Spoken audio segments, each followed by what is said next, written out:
A very good morning to everyone who's joined us today. I'm CA Sakshi Ladia, and I extend a warm welcome to you all on behalf of Affluence Advisory to today's knowledge session on decoding NBFC risk and RBI inspection expectations. With regulatory supervision becoming more structured and data driven, NBFCs today operate in an environment of heightened accountability. Understanding how risk is viewed by the regulator and what is expected during RBI inspections has become critical for management, compliance teams, and advisors alike. Our panel today will share practical and strategic perspectives on these aspects. The session will conclude with an interactive Q&A, so I request all the participants to keep sharing their questions in the chat box and we will take them up towards the end. Before we begin, I would like to give a brief note about what Affluence Advisory is. Affluence Advisory Private Limited is an ISO 9001 certified multidisciplinary advisory firm delivering integrated solutions across taxation, regulatory, finance, legal, and transaction advisory.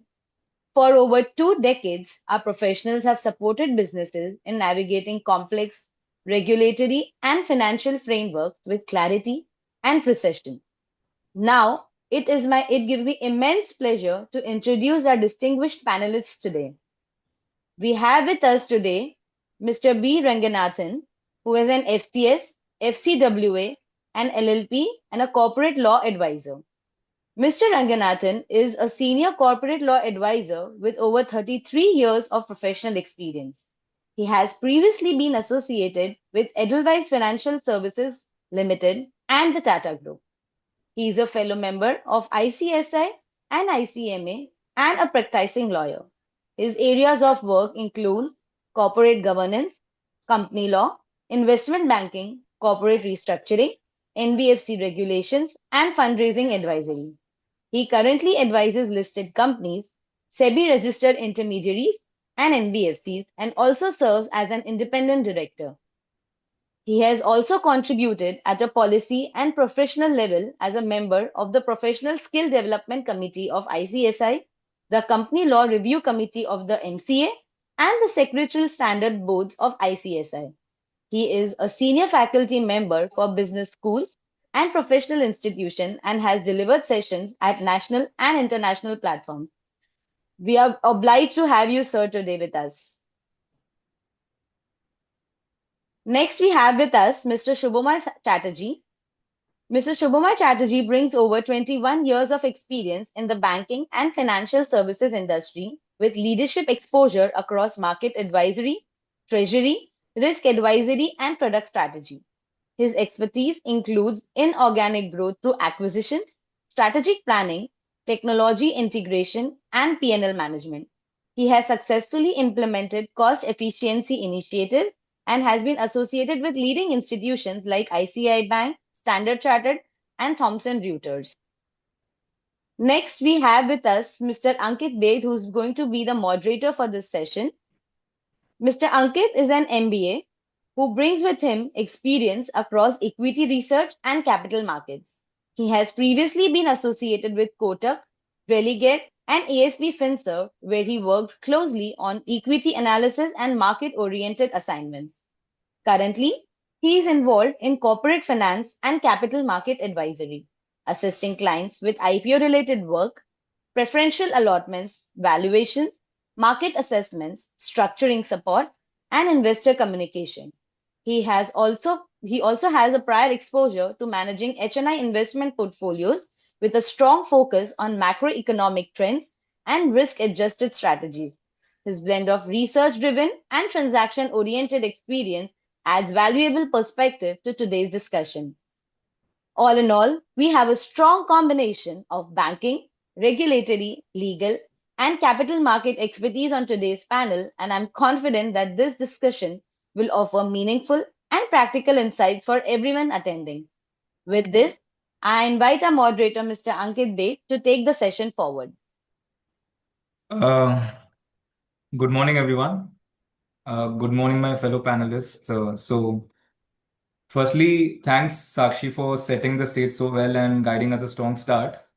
So my role as a moderator starts here. So I feel this role is very simple yet difficult because I just have to pose in difficult questions to the co-panelists and make sure that a cohort from this webinar leaves with a value addition. So we structure our entire discussion in a way where we will start simple, where covering the NBFC landscape.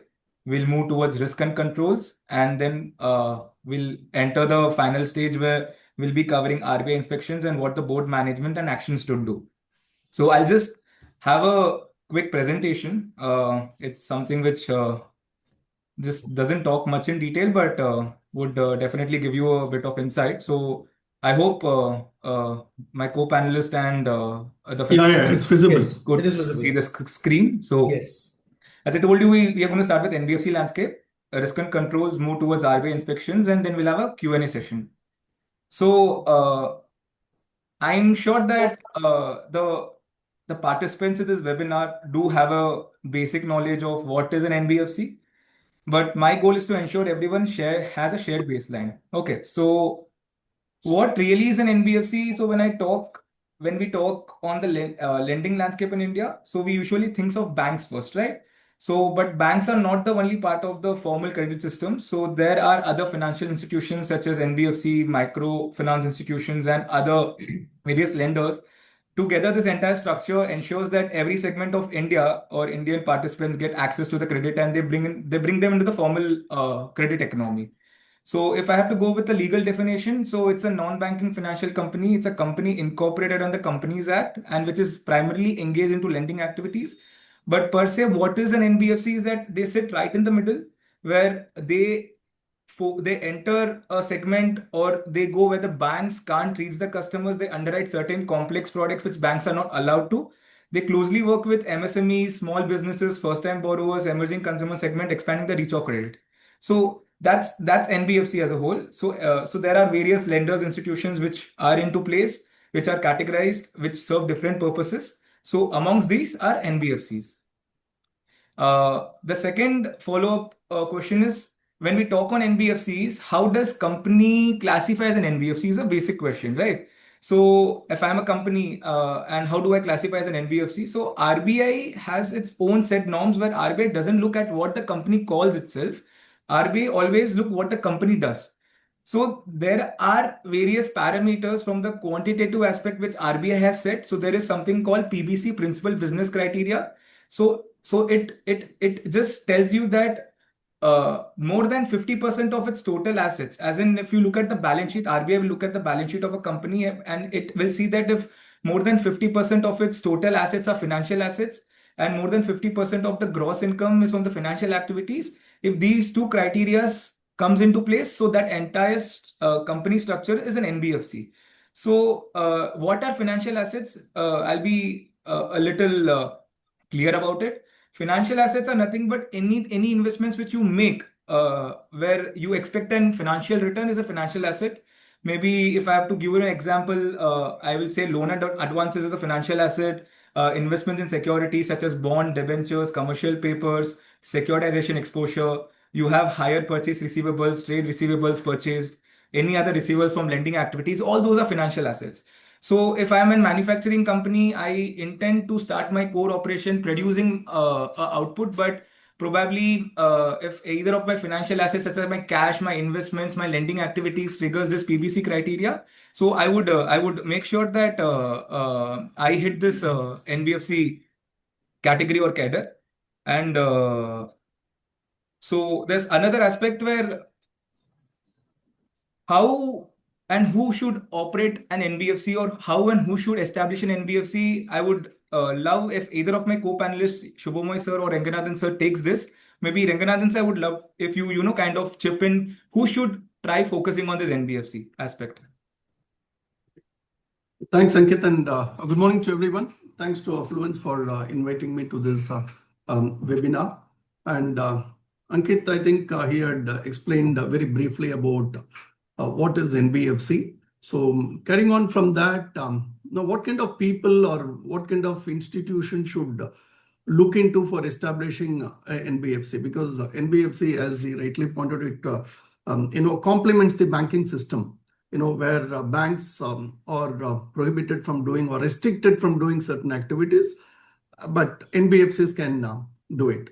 Straight away, let me come to one point, friends, is, the main difference is that today, I cannot call it today because the notification is yet to come, but in India, Indian banks are prohibited from lending for M&A activities. It's been there for quite some time. Only very recently, I think in October first week, RBI has mooted a proposal of allowing banks also to come into for M&A activities. I think that's one of the welcome change, but NBFC have to, had to face this challenge as well from the banks. That's one of the main thing which, so NBFC is very complementing the banking system, which we all know. But coming to who can establish this enterprise, let's take two things. One, individuals or a group of individuals putting up a company and getting it registered as a NBFC is one. Secondly, an existing company or a group going and establishing an NBFC. So which is far better, which is better, which is easier, is what we need to think. So a body of individuals together come and say that, I wanted to set up an NBFC. Can I go and do this? The answer is yes, you can do. But there are a lot of challenges that one will be facing when you talk about an individual setting it. First and foremost is, I think, the background check which RBI does, the background check of the individual promoters, or when it comes to a company, the group is already established. So a lot of information that is available in the public domain and with certain other regulators as well. So, it's easier for RBI to find out, in terms of which is better. Secondly, when it comes to the individuals, the main question that today everybody, many of them come and talk to me saying that, NBFC float karna hai. But when I say about this, initial net worth funds of 10 crores, I think they take a back seat, So that's the first thing. And that too, it cannot be deployed anywhere according to their whims and fancies. It should be deployed in fixed deposits and, so that is available when you make an application to RBI and when it gives a registration. So it becomes very difficult for individuals to raise even that 10 crores of rupees at the initial stage. Whereas if it is a company, if it is a group, I'm just comparing both. If it is a group, if it is a company, already, the holding company or some other company in the group will act like a sponsor. It's not a sponsor as we call in mutual fund industry mutual fund parlance, but it's like acting as, there is someone to go for all these things. Funding may not be a great challenge if it is forming part of a group, already a group. It need not be a big group. It may be a very small group, but it has its own advantages. The third thing is on the, on the infrastructure. That is also one of the things which RBI is going to see.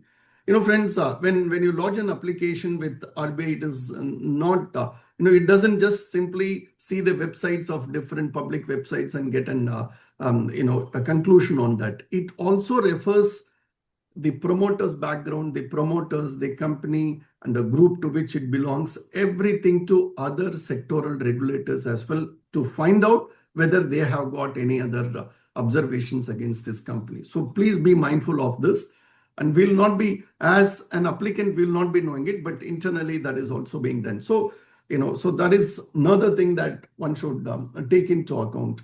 Secondly, the promoter's background. I think that's where the RBI is also very, very keen into finding out, how good are the promoters, how good their background has been, and whether if you give a license to them, what is the probability that they will be running it for quite some time, and that too without any hassles, And secondly, even within whether it's a group of individuals or even if it is a company, the financial experience that some of the guys would be having, I think that is one of the major criteria which RBI looks into.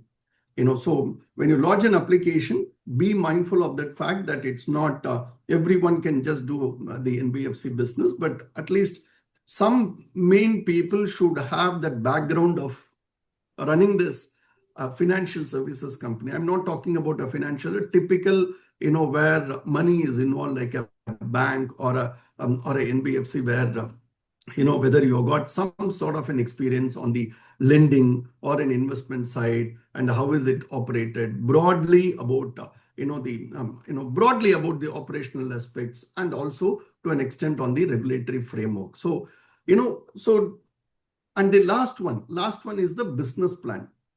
Business plan for the next whatever 3 to 5 years is what RBI is going to ask. Now today, when you go to RBI for the registration, you just when you have to give these projections, it is not an Excel sheet that you can just put any numbers and do it, friends. No, so there is a lot of study that goes into it when you talk about when you lodge an application. For example, you should study what is your wherewithal with the kind of people around you, and the segment to which you are going to target, and the region which you are going to be associated with. All those things play a very important point before you actually put down your projections. This is very, very important, friends. So if it is a group company, all the more it is very easy to chart down certain things because of the group's existence. But when it comes to individual or a group of individuals together, this is a great work that needs to be done. Background, you just do this and then file an application with RBI. So net, if you ask me, there are challenges in both the things, because RBI comes and asks you very minute of details. For example, in one case which recently I'm handling rather, is this company did not have an independent director. So there is already a violation of Companies Act.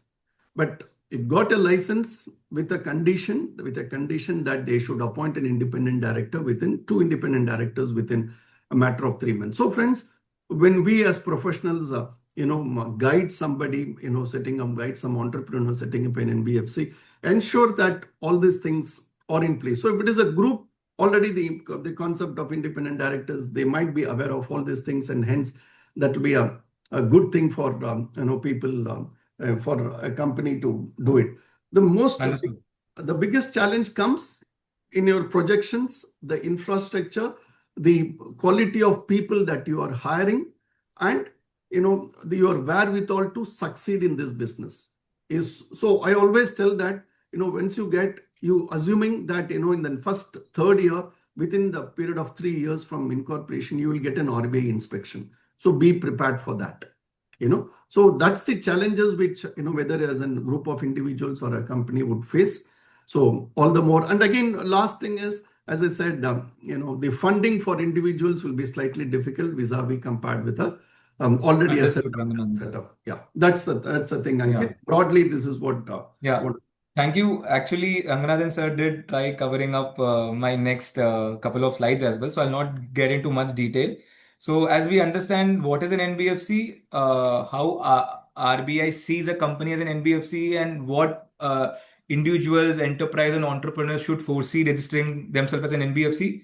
We have these 3 pillars in picture. So we'll just solve one puzzle, and then we'll move to the core topic area which Shubhamoy sir will cater to, risk and controls. How shall one approach towards this NBFC landscape? So there are 2 ways where a person could, get into the NBFC landscape. I would say one is either by incorporating an company and amending the clause where I'm getting into the lending activities, or either by taking over an existing NBFC. So both pathway has its own different roadblocks and challenges. So if I would say, Ranganathan sir did cover up various aspects, that you have a capital requirement of 10 crores. You have to have a fit and proper check where 1/3 of your director should have a good amount of experience to run the operations and show. Also, you should make sure that there's a business plan out in the picture which tells the journey how the PBC criteria will meet in the near future. Once these things are in order, you go file an application to the RBI Cosmos portal, and once you get a COR, you commence the business. Post which the risk factors, compliance all falls into picture. And there are other challenges also with respect to when we go plan for a takeover. So we think that if there's an existing NBFC, if we go out in the market, we just have to acquire, but it's not as easy as it sounds, because identifying an NBFC is a difficult challenge. Once you identify an NBFC, you will have to do your own due diligence from the perspective of RBI Acts, from the Companies Act, from the legal, from the financial angle, to make sure that there are no potential hidden complexities. There is no risk of undisclosed liabilities which you carry on your shoulders once you commence the operations. Post which then you file an change of management application to the RBI. Over there, you will have to have other aspects, such as, if I have to cover in a very simple way, the documentation requirement in acquisition of license. You have share purchase agreement, share transfer agreement, you have indemnity, you have various other application due diligence reports which comes into picture when you acquire existing NBFC. Time to obtain an NBFC for incorporating VISs and takeover is more or less the same. When it comes to the cost, there's professional fees. Any consulting company, if you approach, they charge you. But for perspective of taking over, there is other various costs initially involved, which is due diligence cost. Then there is a share transfer agreement when you prepare agreements, and then there's a professional fees as well. So risk, when I would say that what is risk and what is the quotient of risk when we set up a new NBFC, there's no past risk, but when it comes to taking over of an existing NBFC, there's a risk of undetected liabilities. So I would end the presentation over here, and as we majorly have 1 minute. Sorry, yeah. So just to add, Ankit, what you Sure. said, of course, you covered very nicely on this aspect. I think to put it in a very simple manner is acquisition vis-a-vis a new license. The acquisition, though it is easy to have this company, but as I rightly said, the time frame is the same, but there is a carrying of the baggage. What you said, hidden complexity, put it in a Correct. language, you are carrying the baggage. That one should be very, very careful. And when you drop the shareholders and share purchase agreements, reps and warranties are very, very important. So that's the difference between setting up a new entity vis-a-vis an acquisition. Yeah, go ahead, Ankit.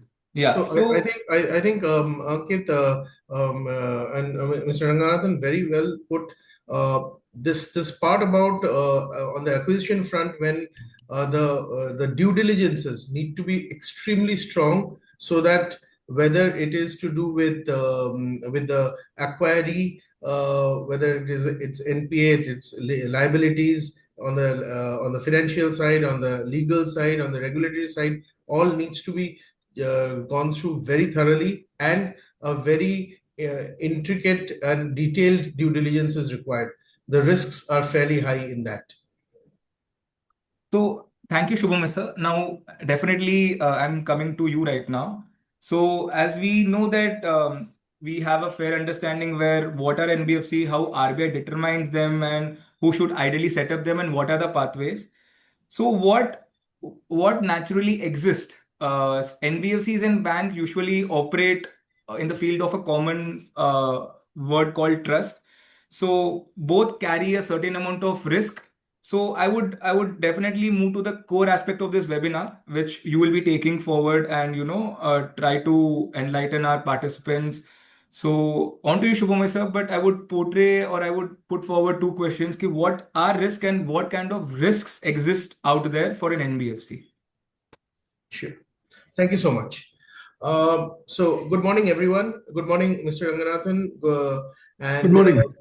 Very warm welcome to everyone on this webinar. Let us try and make this as interactive as possible. When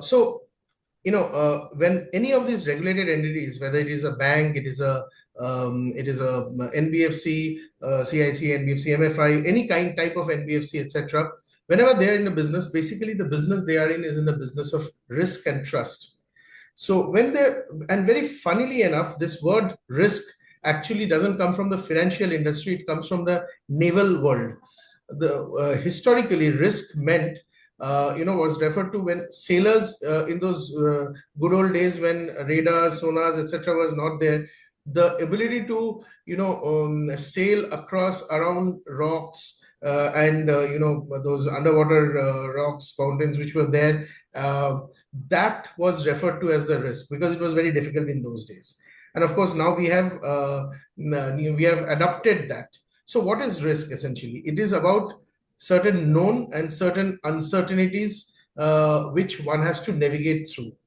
The challenge is here that we are in this business as NBFCs or banks only because risks are existing, and how do we navigate around those risks? How do we try and forecast those risks, quantify those risks, and navigate around those risks? So let us come to and very simplistically, what are the risks entity faces?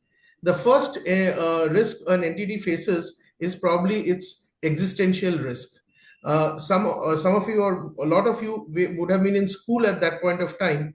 You will remember that before mobile phones came into being, there used to be this one thing called a pager, and we thought that since the days of landline, pager was the one great invention or discovery which would take the world forward. You could reach out to anyone anywhere. What didn't, or what we missed out, was that there could be a better version. I think anyone on this webinar post 96 or 97 hasn't seen a pager, other than maybe in a workshop or in hospitals when they page information. So a business or an entire sector, communication sector, which was existing, suddenly went out of business. Many of us here have seen or whenever they have gone to, some of us are lawyers, when they have gone to the Bombay High Court or any of the sessions courts, you would have seen this gentleman sitting outside with something called a typewriter. Now, I don't think anyone on this webinar has typed on a typewriter. So at some point of time, there used to be a company called Remington, which was Remington typewriters. It was a matter of honor to own a Remington typewriter. Today, no one owns a typewriter. I think most of us have stopped typing on the keyboard also. We simply have a LLM whom we go to and say, please give me a note on so-and-so, whether it is a Gemini, whether it is a ChatGPT or any of the other ones which are available, and they give us a document ready for us to use. So here, what I'm trying to say in these two examples is that the existence of that very business has got challenged. Will that happen in the financial sectors? I wouldn't dare say yes or no, either of them. But what has happened is, over the past few years, the way banking or the financial sector has operated has changed. I mean, I still recollect, for example, my own parents, my father used to know the local PSU bank manager who was there in our locality, and they were actually friends. They knew each other. So look at it this way. Today, when most of us haven't visited our branch, if you ask, if you take a poll around right now, people will answer back saying that I don't even know what my home branch is. From a situation where the bank manager used to know about your family and hence about all your credit activities. Let me now just try and sort of give a little technical pitch to this, and hence in all regular information about myself, including my credit history, including what is happening in my family, which also exhibits my ability to repay and my willingness to repay. In some ways, data points were available. Today, broadly, the only way we've interacted with our bankers is through our mobile apps and etc. So while on one side we have a lot of information available courtesy trade bureaus, etc., on our aggregators, on the other side we do not, because that neighborly banking has become history, so they don't really know a lot of us. Cut to an example, in case of an NBFC MFI, they have this system of they have this system of group loans. Now in group loans, the 4 or 5 people who are being lent to, they all become co-guarantors for each other. Now on one side, we have a technology which is trying to get over this bridge where people will have to go to that village and create that group, etc., etc. But also what will come into the picture is no longer will that group be available. So these are some of the examples and I would also venture to say difficult choices which are being presented to us as we go on to the next realm of financial of the financial industry. Today, you have a situation where up to $250,000, which is roughly equivalent to 3 or 4 crores of 3 crores of rupees, can get transmitted across multiple accounts within a split 8 to 9 seconds. While that shows on one side the customer convenience from the good old days where one check used to take 15 days to 30 days to get cleared. On the other side, it also presents the challenge that how do I take care of the probable frauds and errors which may happen during this course of action. So anyway, with these some of these case study examples, let me just try and sort of structure the risks being faced by an organization and by an NBFC per se. I'm not claiming that this is an all exhaustive list, but I'm trying to make it as inclusive as possible. So other than the institutional risk, other than the existential risk, rather the existential risk and reputational risk, which always comes to the mind. The next set of risks which come in, and let us take them one at a time. And before I go in there, I'll end up the existential risk and reputational risk with one last example. One gentleman who was the CEO of a company called Nokia. At some point of time, we used to not say the word cell phone. We used to say, "Do you have a Nokia?" So he got up on stage with tears in his eyes. He said that we were probably doing everything right, but we really don't know where we went wrong. And today, I don't think any of us on this webinar probably have a Nokia phone anymore. So that is how entire sequence changes. So with that, let us come to some of the risks. So what are instead of me being prescriptive about it, let us understand some of those risks which sort of exist and try and decipher them. So one of the basic risks which NBFC would face is the credit risk, which is basically who to lend to, what is the amount to lend to, and what kind of lending or what type of products needs to be done. I remember my co-panelist mentioning during Ankit's presentation when he spoke about saying that the NBFC needs to understand which region and what business is he in. This is very critical because credit risk is all about understanding the person I'm lending to, his ability to repay to me, which is available through proxies like, for example, his cash flows, etc., and his willingness to repay. Now, time and again, both of these elements have got challenged. We all remember the 2009 crisis where seemingly lending had happened to the NINJ segment, as they used to call the no income, no job segment, but who had assets. The lending essentially had happened on mortgage, which is supposed to be some of the safest of assets. Why? Because there is an asset whose price does not depreciate, and hence, whatever I have lent to, even if I have to repossess that property, or so-called secured lending, if I repossess that property, I will get a better returns out of that. Having said that, when properties in Connecticut started selling at $1,500 and $1,000, we realized that secured lending was probably not so secure anymore.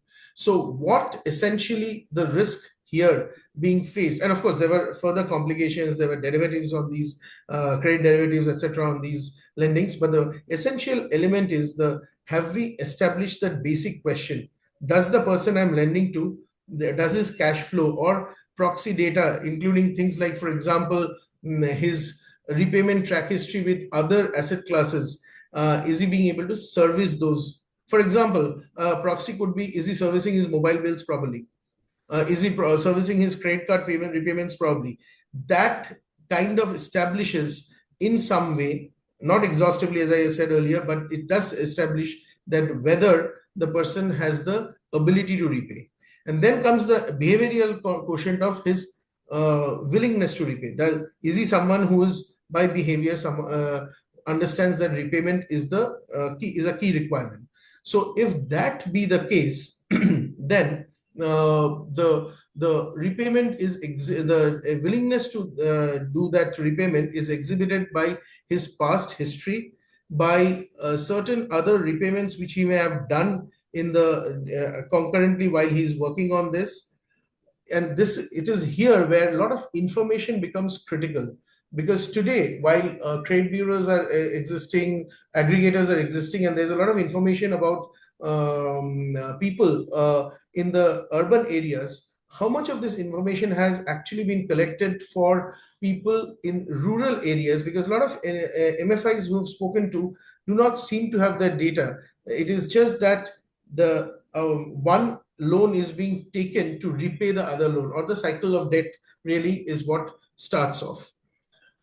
Regulators have come in with a lot of wisdom and a lot of track on this. They have made regulations. They have taken learnings. For example, they have intervened in case of gold loan, etc., which all of us are aware of, and they have brought in things which have made this much more structured, much more efficient. Having said that, this remains as one of the key risks of a NBFC, credit risk. The next risk we'll talk about is market risk. Now, NBFCs by their nature may not be open to currency and such other elements of market risk. Market risk again has many faces: liquidity risk, currency risk, interest rate risk, etc. Because they are not 81 or 82 license holders, most NBFCs do not have exposure to currency risk, but unless they are borrowing in external commercial borrowing, etc. But just let's take a moment on the liquidity risks. What is a liquidity risk really about? That is, in the good old days, I would borrow money at 3%, I would lend it at 6%, make 3% differential float, and go in the afternoon, go to play golf. However, things have changed since then. Right now, when NBFCs have a restricted way of borrowing, for example, they cannot take certain types of deposits like time deposits, etc. So they do not have access, they do not have savings account, etc. So they do not have access to a certain set of liquidity entities. So matching their asset and liability becomes a critical challenge. Example, there are a lot of the mortgage companies, HFCs are mortgage companies who are doing home loans, who are doing a lab and various other such forms. Now, these typically, even in case of micro labs, have a tenor of anywhere between 8 to 10 years, or maybe a little more as well. However, the borrowings which they do, which could be through NCD, issuance of NCDs, it could be through term lending from other NBFCs, etc. Those tend to have tenors of 1 year or maybe 2 years. So essentially what you are doing is you are borrowing short term and you are lending long term. So there is a high chance that if you are not able to renew your borrowing, you will end up having a situation where you do not have money to service the loans which you are sanctioning or you are promising to disburse. If we just step back to the late 1990s, there was a bank in India which actually, as they say, the word went down. It didn't go down. It got acquired by one PSU bank, which had precisely this asset liability mismatch as one of the key challenges which came up. So what happened essentially was that the deposits which the bank had were in the range of 6 months to 1.5 years, while it had a very large home loan portfolio which had a 12 to 15 year kind of a tenor on the other side. So what are and this is precisely where the treasury of the NBFC needs to come in and do their ALM strategies, probably get into products which have shorter durations, so that their asset lines are shortened, look at longer terms of liabilities in terms of their deposit, in terms of their borrowings, etc. So, in short, attend to the liquidity strategy of the NBFC. The other piece which comes in also here is where I said that typically NBFCs would not be impacted by currency risks, but it can happen if they have foreign currency borrowings. So if there are foreign currency borrowings, You will recollect some time back, about even 15 years back, India, the dollar rupee interest rate was somewhere hovering between 40 to 45. Today it is hovering between 80 and 90 at any point of time. So if I had borrowed a foreign currency, a long-term foreign currency loan of, let's say, 10 years or 15 years, when I had borrowed, and now when I'm paying back, let us understand, per dollar, I'm paying back 50 rupees extra. That means on a $1 million loan, you can actually do the calculation on your calculator and figure out that that money is enough to wipe out the net worth of a mid-sized or small-sized NBFC, maybe a base layer NBFC. So that kind of a currency risk needs to be hedged, and hedged properly. Cut to a situation where borrowings were earlier done. I mean, and each country, each economy follows its own economic cycle. So you may have done borrowings at 8% or 8.5%, while if you're on a peak interest rate cycle, you would be your floating rate may have increased to about 10% or 12%, and so on and so forth. So essentially, this particular risk that to be able to understand the liquidity or my position of my balance sheet is very critical, and it is important to hedge that kind of a risk. The next broad level risk which we come to is operational risk. Now this is what the risk professionals call as the nightmare risk, because you don't know where it will spring from. It is the surprise risk element. Every time a new type comes up and you're faced with something. All of us will remember in case studies reading about Barings Bank, a bank which was told as probably the sixth continent on this world was sold for £1. And what was the challenge there? It was not a faulty lending or anything. The treasury, it was a rogue trader and a treasury which did not differentiate itself into its front office, mid office, and back office. Essentially, what we in banking parlance or in financial parlance is called as the maker checker was not followed. So the person who was doing the trade was essentially also writing the term sheet and also was issuing the term sheet. So if there was a loss which was happening, he could easily hide it. Sorry. So this led to a situation where the organization in question had started having an inbuilt operational risk which built into the system, creating frauds, and those frauds went on unchecked for some time, finally led to the downfall of the organization. Time and again, we have seen operational risk. Now, operational risk is a very large ambit. It is supposed to be something which addresses technology risk. It is, I mean, these are slightly more theoretical and academic pursuits, but people typically tend to take technology risk and system risk as a separate entity.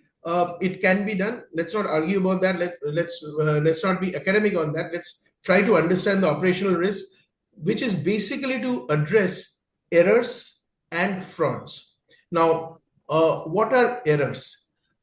Starting from fat finger errors, that is, instead of typing 4, I type in 5, or there is a check which gets issued, but which should have been stopped. These are errors which have happened.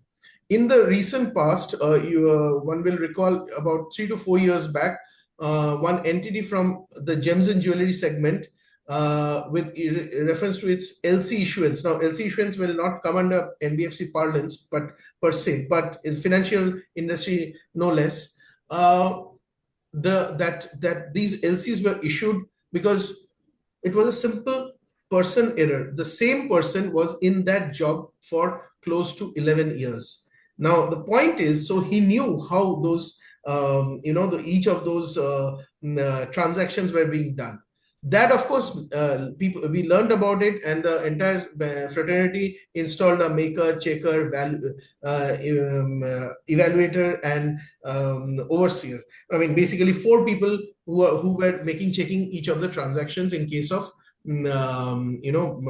transactions were related to foreign currency LCs.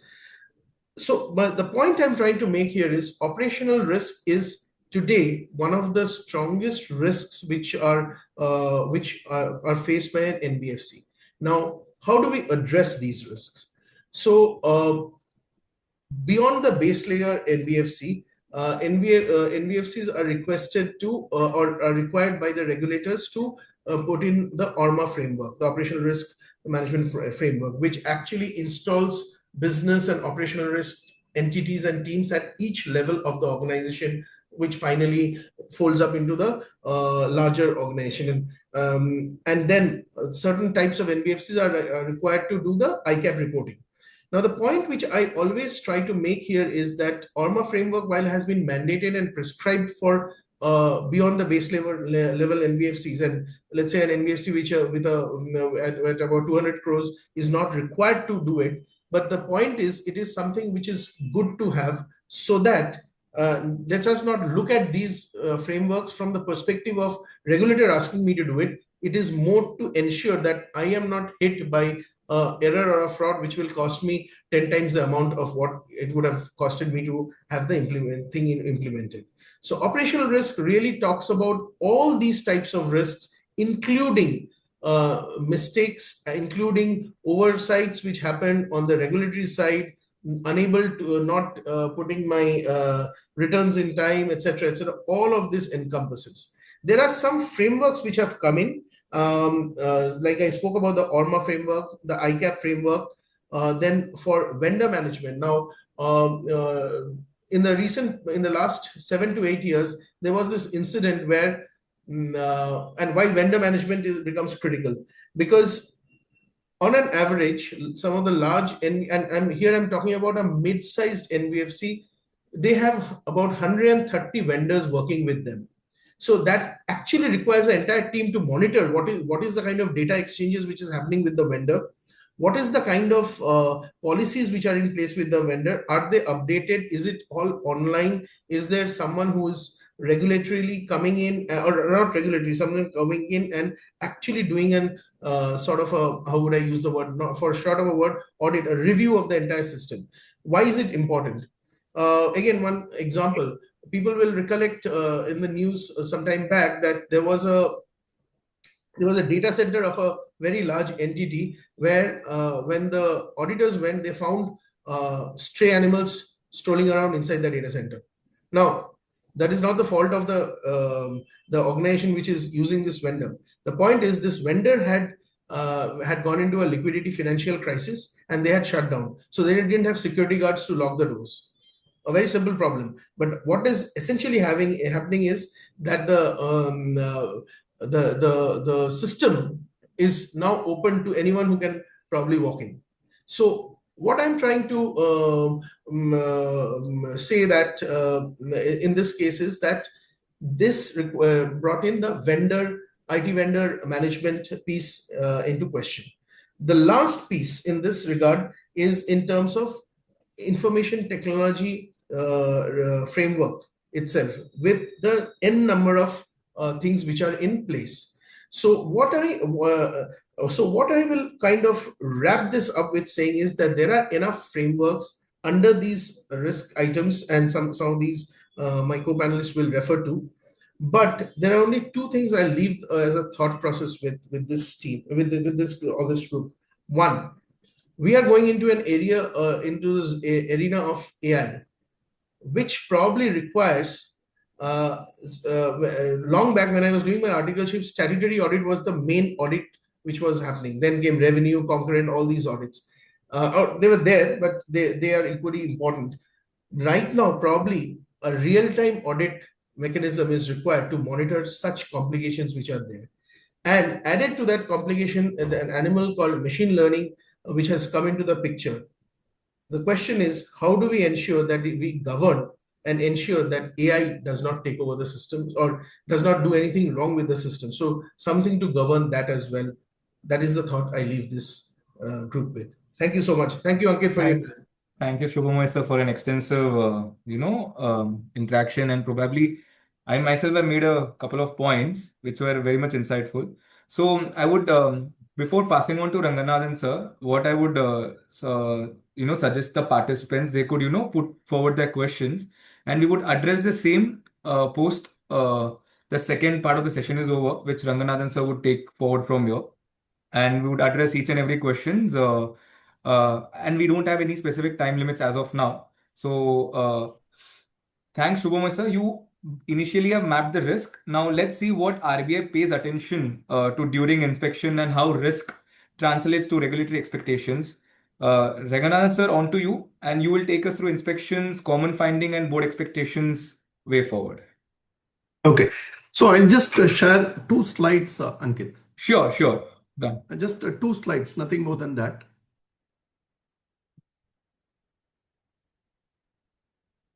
Okay. I think whoever is handling or whoever has handled a bank or a NBFC, the inspection is based on a principle called CAMEL's principles, right? Now, what does this each alphabet stand for? C stands for the capital adequacy, which is a very important component of any banking or a NBFC. How we have a solvency ratio in insurance companies. So similarly, in banks and NBFCs, you have this concept of capital adequacy. Okay. A stands for the asset quality that each NBFC is possessing. What is the kind of the assets that they are doing? M stands for the management. E stands for the earnings. L for liquidity. I think Shubham touched very nicely on liquidity aspect. And S stands for sustainability. Now, first, let's take the capital adequacy thing. Now, we all know, friends, the NBFC today, the capital adequacy norm is 15%. Okay, invariably, every NBFC, when it submits its return, or you can see their annual reports, it will talk about nothing less than another 3 or 4% more than the required percentage of the capital adequacy norms. Okay. Now, this is based on the company's own interpretation of how the things have to be arrived at, because you have 2 major things, right? One is the tier 1 and the tier 2 capital, for which the NOF is calculated based on that. Secondly, you also assign risk weights to so many risks, whatever Shubham had covered. But if you dissect those things, it has got different weightages that needs to be given for each risk. A combo of all these things will give you a capital adequacy ratio. Now, when the RBI inspection comes, broadly, I'll come to this. When RBI inspection is being undertaken, one of the thing is there is always be a mismatch between the company's calculation and the RBI's interpretation of this. This happens. For example, I'll tell you a very small thing, friends. Tier 1, if you talk about a tier 1, it includes the paid up capital or any instrument that is convertible into equity, plus these shares premium, etc.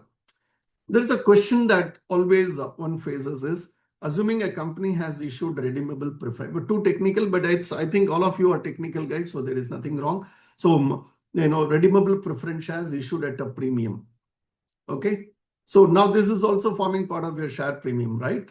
Now what companies try to do is, whereas RPS falls under tier 2, they try to take the component of share premium into the tier 1. Is that really allowed? Now there's a major thing which happens between NBFCs, and I'm just giving an example of how this capital adequacy calculated by the company, by the NBFC vis-a-vis what RBI perceives is completely different. So we should be aware of that fact, because while calculating this, neither the Companies Act nor your accounting standards, nothing will come into picture. How you treat RPAs in an accounting standard is different from how RBI treats. Okay, so there is absolutely, okay. Absolutely there is nothing. There is something which capital adequacy, whenever you are filing it in the return, every time when you mention it, be careful about how you calculate and vis-a-vis how RBI treats. That's on the capital adequacy. Now, when it comes to the asset quality, what are the different, to what type of people that we are lending, and is the repayment according to the schedule, or is it something, we need to make provisions, adequate provisions upfront? That's why if you see, friends, way back, I think in 2019 or 18, RBI came out with this notification of a special mention accounts.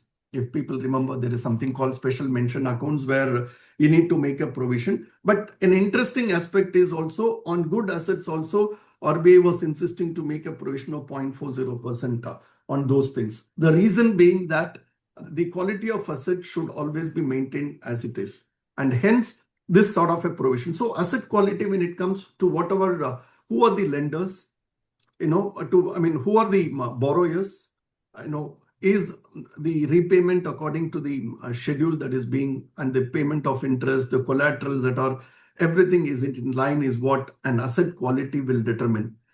So that is an asset quality. We'll see some of the other things. Then comes the management. Again, sorry, going back to asset. Suppose, what are the provisioning requirements, that whether are you following the RBI prudential or RBI guidelines for creation of provisioning requirements? What do the auditors talk about this?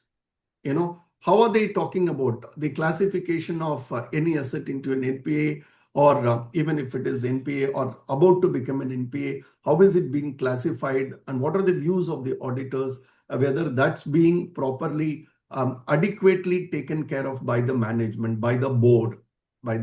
So that is asset quality. You can ensure asset quality in that manner.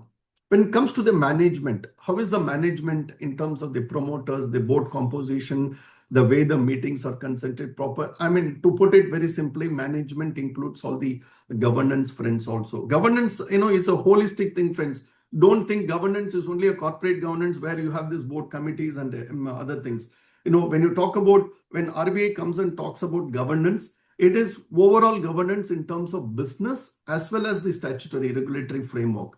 When RBI or any, so this is, please keep in mind, governance, when RBI talks governance, I repeat this, it's not only the regulatory governance, but the business governance. That's why management is one of the aspects that RBI is very keen to say what are their backgrounds, how have they been performance, and if they are associated with some other entities or groups, how they have performed.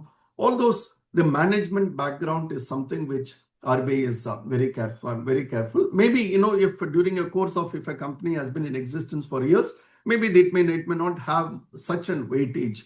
Otherwise, management is something which is. Now come to earnings.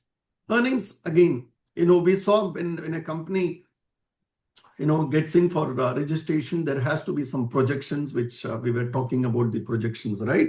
So, whether the projections are being adequately met, or is there a great deficiency in the earnings that were vis-a-vis the business plan, is one thing which RBI will be very, very keenly watching it. That's why, friends, whenever you establish a NBFC, be aware of the fact that always assume that the third year mein inspection aayega.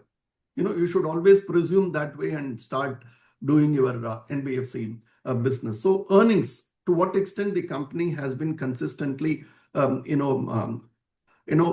the growth path in terms of the earnings that the company has, the NBFC has done in the last few years. So the earnings is also one thing. For example, whether it has got a dividend track record, because most of the NBFCs don't pay dividend. Okay. Yes, there are good NBFCs which do pay dividend, but most of them don't pay. So what is the earning track record of the company? The NBFC is also one thing. Liquidity, I think Shubham has covered very nicely. The liquidity has two things, friends. What is the, to what extent the NBFC has used its own diligence to see that whether the borrower has the wherewithal to repay, and hence whether the NBFC itself has got adequate liquid resources to take care of any eventuality, is what is. For example, there are good groups, when something had happened in one of their NBFCs, the group came to the rescue, and none of the deposit holders, that I don't want to take the name, but that group, the group company came and the main company came and, no, untoward incident happened and they were adequately taken care of. So that's why when I started also, the advantage of having, in a group is far better than, having a collection of individuals to start a NBFC. So the liquidity thing and sustainability, all these things, ultimately, if you satisfy all these criteria, friends, I think sustainability is not a major issue, So, but again, liquidity, please understand ALM, he had given a lot of some examples he had given. Don't forget about the 2018 and 19 Indian episodes. We all know those things. It's all primarily emanating from the ALM background. So this is broadly, this is how,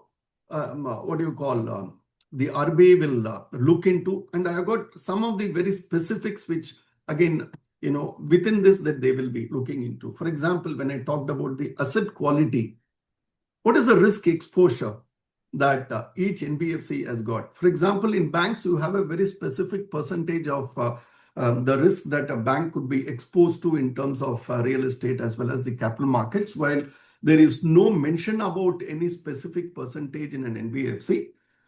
But RBI is very clear, right? They are very, very clear in saying that the exposure to these kind of sensitive sectors, they caution the NBFCs not to exceed beyond a particular percentage. That is where Shubham said the risk management things also comes into play. The risk management committee, which the NBFCs have to manage or which they run, the risk management committee has to flag off whenever there is some triggers going on. For example, the risk management committee has to set in a limit about what should be the real estate exposure, what should be the capital market exposure. Now, capital market exposure includes two things. It's not only the investments that the NBFCs might make, but also, when you lend against the shares on the securities market and the mutual fund units, that is also being taken into account, friends. So to what extent we have this risky exposures is some of the main thing that the RBI sees that.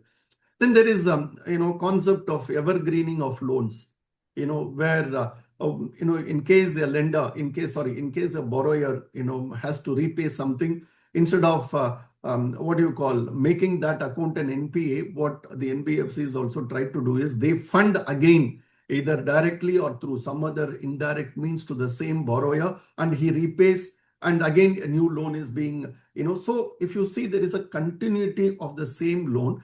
Now, on one hand, this loan is about to become a NPA. Now you are covering it by way of giving additional loan to the same guy. So this evergreening of loans, I think this is one of the major things that RBI also sees while doing its inspection, to what extent these guys. So it can be directly or indirectly, friends. So how you draw up your financial statements, how there is a flow, there is the flow of events of this, the money flow will be easily traceable. So this is another aspect that RBI also takes into account. And third, I would feel most of the NPAs that NBFCs books have is, due to the inadequate credit appraisals.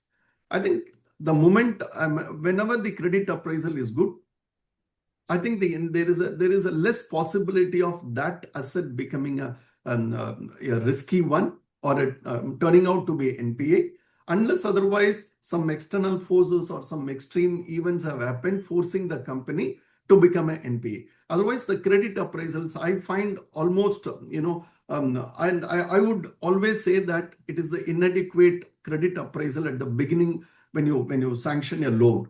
Many a time, the management, or the executives, the business guys who are wanting to do business, they are pressurized. They are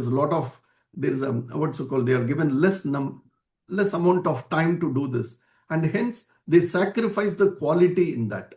They don't do the proper diligence. They don't do a proper diligence, or maybe they'll be satisfied with the half-backed information that is available. That's available in this. So Ankit, I will also take, somebody raised one issue in this, which I had already replied also, but I would I would again, Sure, sir. I think I have not answered that rather.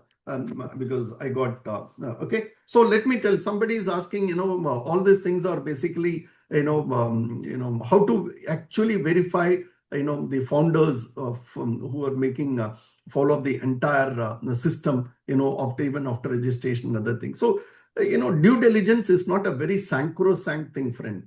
Whoever has raised this, it's not a sacrosanct thing. There is a limit for diligence. To what extent an external guide can do is based on the available information.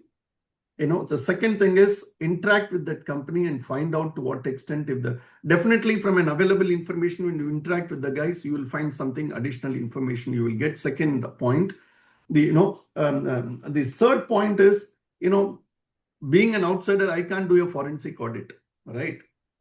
So it's very, very difficult. It's very difficult for us to find out. So there is a limit. There is a limit of understanding. And that's the reason RBI also, instead of just depending on what the information the company has given and also what is available in the public domain, it also refers to the various regulators to check. That's why I gave an example of Regulation 5. That's why this has come back, this question, Ankit. So Regulation 5 of ICDR talks about the general eligibility conditions of the promoters. Now look at a scenario, friend. Here I'm setting up, I'm going to borrow from, I'm an NBFC, I'm going to lend it to some people who might be, who may not have some malign intentions of not repaying, etc., which I can't judge initially. But look at even the IPO. Though both are two different things. But how ICDR got amended to include the general eligibility conditions of not being an economic offender, not accessing the capital markets, or not, what do you call in the RBI's, what do you call willful defaulters list. So these are some of the checks. I think beyond this, one cannot go and check, as to the real, what the intention of those so-called promoters. I think Pranika or somebody had raised this. So sum and substance is that you do your duty, you do your diligence. I think that's where the things end. I mean, we can't go beyond that and see what is inside. So I think we should restrict to some of the very rational and the basic things. I think that's more than enough for anybody to do. Now, coming to quality of minutes and meeting of... Ranganathan sir, I'm really sorry to interrupt. I'll just be a quick second. So we'll just make sure that we try covering up the next aspect in like 2-3 minutes so that we have 20 questions to answer. So we'll be a little selective and then we'll... See, in fact, Ankit, given a chance, I would do it a whole day also on this. Sure. Just, it's a negligible percent of what I'm talking. So just quality of minutes and why this is very important. Why this is important, friends. What we normally do is it's a copy paste of all the things that we would have done it in the previous meetings, right? But here comes, Ankit, this is very important because all the company secretaries, when they just write, after due deliberations, after much deliberations. When you say much deliberations, what is the outcome of those deliberations? Either you say simply say this was considered, this was passed, the resolution was passed, taken note of. That's all. Don't put all these things. If you put starting, what are the deliberations? I think the quality of minutes is what RBI is trying to encourage. You should encourage you bring in some of the deliberations that takes place in this example. Friends, I'll tell you, for example, how many of us really, take out something from the internal audit report and the statutory auditors when they present. We don't even put anything from those reports, right? I think that is where RBI insisting on this. Now, secondly, recently, RBI has started calling the independent directors for an one-on-one meetings, friends. Please be aware of this fact that how it is. Very important. Quality of board composition. I told you upfront how it is depending on, the nature of the business that you are going to do, the skill sets that are required for each member to be on the board. Skill sets, if you want, again, go to, see the listed companies' annual reports, you will get something, skill sets that are basically required. And delegation of powers. Again, this is a huge thing, like, to what extent you are delegating the powers at the branch office level or at the regional level is something which RBI is very, very concerned. And secondly, in terms of policies, be specific. Be specific is what another thing that RBI is. You just don't try to just copy paste what is there in the regulations. It is saying what, according to you, what are the different things that you should be, putting it in the policy is what is expected from all the NBFCs, friends. So I think, Ankit, I will just, maybe I'll just, because if I get into all these things, it will take time. So I will leave at this stage. But these are the broad observations. And only one thing, let me end with this. Now, to what extent RBI also sees two things. One, to what extent these observations are being considered seriously by the audit committee and the board. What are their observations on this? And secondly, has there been repetition of the earlier observations again and again coming?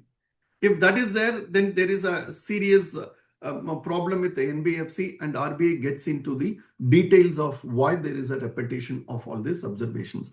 I think, friends, this is what broadly RBI inspection may, though we might be from a regulatory background, but we should also we should ensure the business guys and the operational guys to be aware of this aspect. This is what I just wanted to share, Ankit.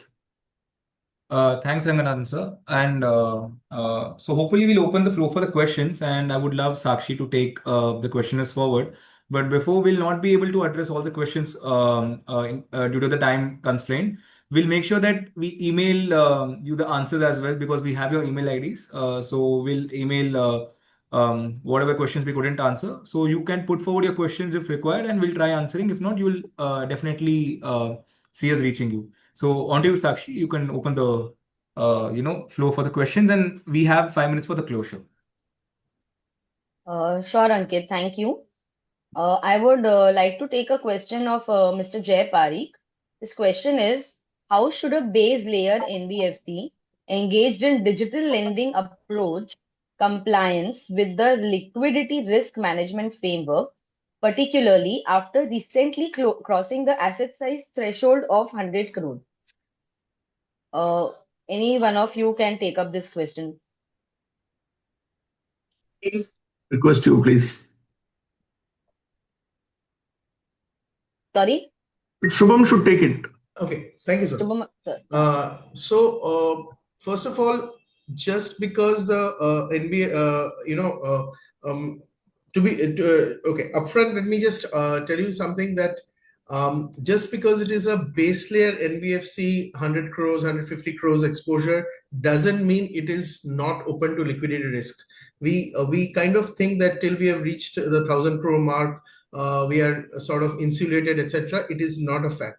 So what one will need to think, look at is in terms of liquidity risk for this kind of an NBFC is digital lending. When you say the kind of the extent or the tenor or average tenor of the loans which are in question. For example, if this is an early salary kind of a NBFC, which is basically personal loans, or let us say, for example, an NBFC which is funding insurance premiums. So, which typically would have up to a tenor of 6 months, but on an average between 3 to 4 months.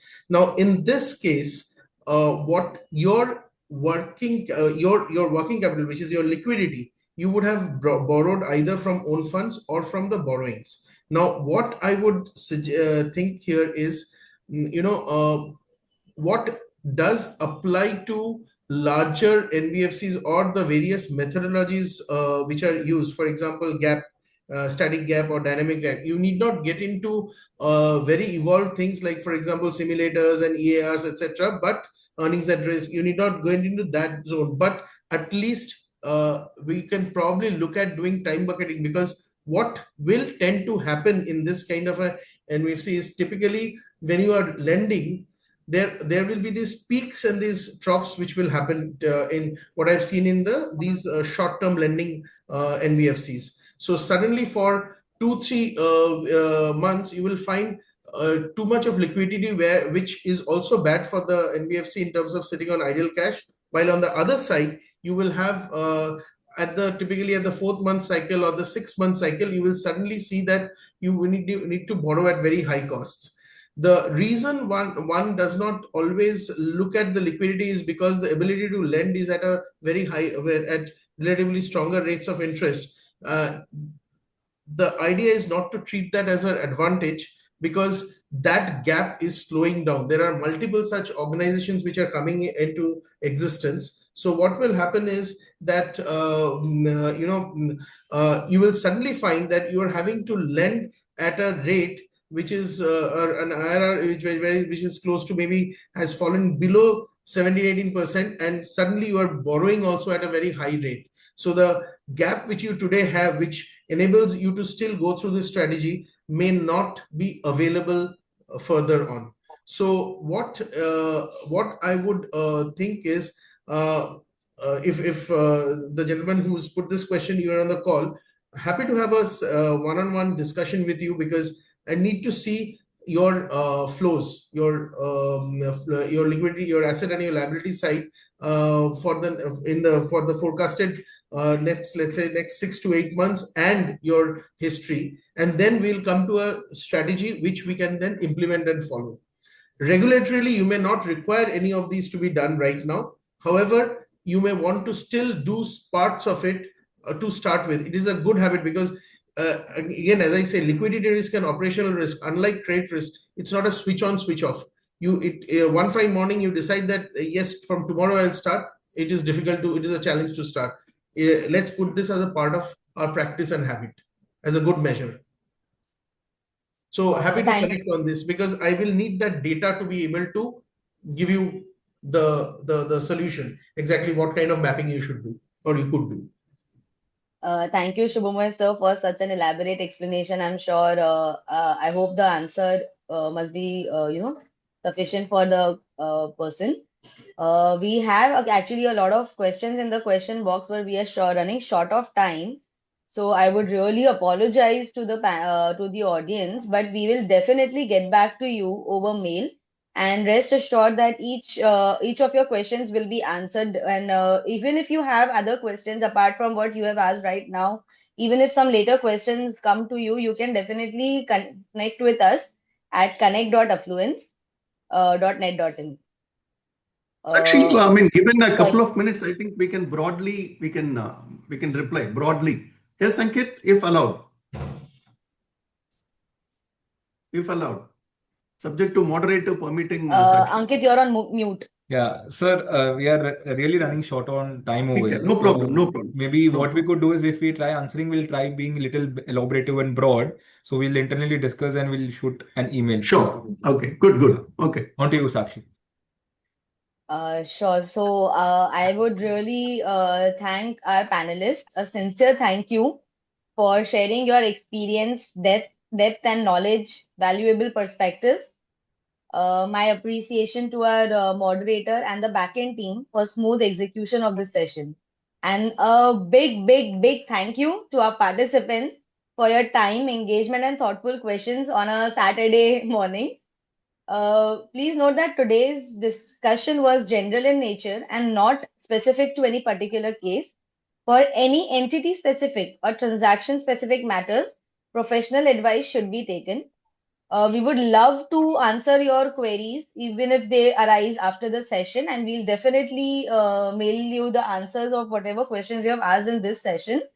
You can, for your further queries, you can write to us at contact@affluence.net.in, and stay connected with us on our LinkedIn, and we'll share the recording also. I think there was a question about the recording. Will the recording be available? So we'll definitely share the recording link on our social media pages. So do follow us. And thank you for a lovely session, sir. Thank you, Ranganathan sir. Thank you, Shubhamoy sir. Thank you, Ankit, for such an enlightening session. Thank you so much. Thank you so much. Thank you so much, co